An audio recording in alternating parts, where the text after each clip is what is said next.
دوستو social media اور vlogging کی دنیا بظاہر جتنی چمکدار اور خوبصورت نظر آتی ہے، اندر سے یہ اتنی ہی کھوکھلی اور بے حس ہو چکی ہے۔ آج کل کے مشہور یوٹیوبرز اور انفلوئنسر کے لیے اب رشتے، جذبات، بیماری اور یہاں تک کہ کسی کی موت بھی صرف ایک چیز بن کر رہ گئی ہے، اور وہ ہے کنٹینٹ۔ حالیہ دنوں میں پاکستان کے مشہور یوٹیوبر اور سوشل میڈیا سٹار رجب بھٹ کے ولاگز میں نظر آنے والے ایک معصوم بزرگ چیف صاحب کی ناگہانی موت نے جہاں مداحوں کو افسردہ کیا، وہیں ڈیجیٹل دنیا کے ایک ایسے بھیانک چہرے کو بے نقاب کر دیا جسے دیکھ کر انسانیت کا سر شرم سے جھک جاتا ہے۔ چیف صاحب ایک اکیلے، محنتی اور انتہائی مخلص انسان تھے جو رجب بھٹ کے گھر کے کام کاج سنبھالتے تھے۔ عوام نے ان کی سادگی کو بے حد پسند کیا۔ جیسے ہی چیف صاحب ولاگز کی ضرورت بنے، ان کی موجودگی سے ویڈیوز پر لاکھوں ویوز آنے لگے، لیکن افسوس کہ یہ رشتہ خلوص کا نہیں بلکہ صرف ڈیجیٹل ریٹنگ کا محتاج تھا۔ اس کہانی کا سب سے دردناک پہلو وہ ویڈیو ہے جو چیف صاحب کی بیماری کے دوران منظر عام پر آئی۔ ایک طرف رجب بھٹ کا وہ عالیشان گھرانہ ہے جہاں 10 سے زائد ملازم کام کرتے ہیں، 5 سے 6 مہنگی گاڑیاں موجود ہیں، گھر کا راشن اور گروسری لینے کے لیے بھی بڑی گاڑیاں استعمال ہوتی ہیں، لیکن دوسری طرف 25 سال سے ساتھ نبھانے والے بیمار چیف صاحب کے لیے نہ کوئی گاڑی تھی اور نہ ہی کوئی دیکھ بھال کرنے والا بندہ۔ وہ شدید بیماری اور تکلیف کی حالت میں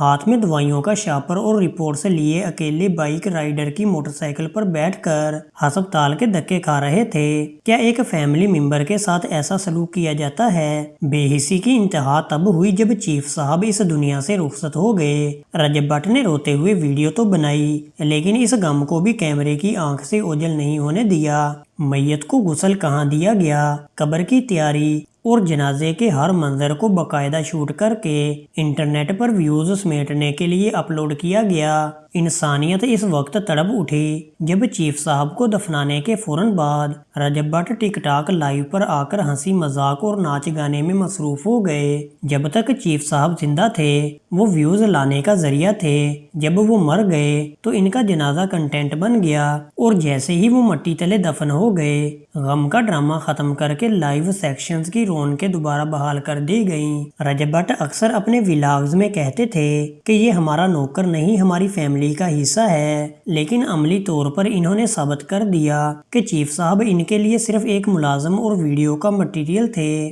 سوشل میڈیا سٹارز کو اپنا آئیڈیل سمجھنے والے فالوورز کے لیے یہ ایک بہت بڑا سبق ہے۔ یاد رکھیں کہ ان فیک سٹارز کے سامنے آپ کی حیثیت ایک پھوٹی کوڑی کی بھی نہیں ہے۔ اگر پڑوس میں بھی کوئی فوت ہو جائے تو لوگ کئی دن تک سوگ مناتے ہیں، مگر یہاں 25 سال کا ساتھ چند گھنٹوں کے ٹک ٹاک لائیو کی نظر ہو گیا۔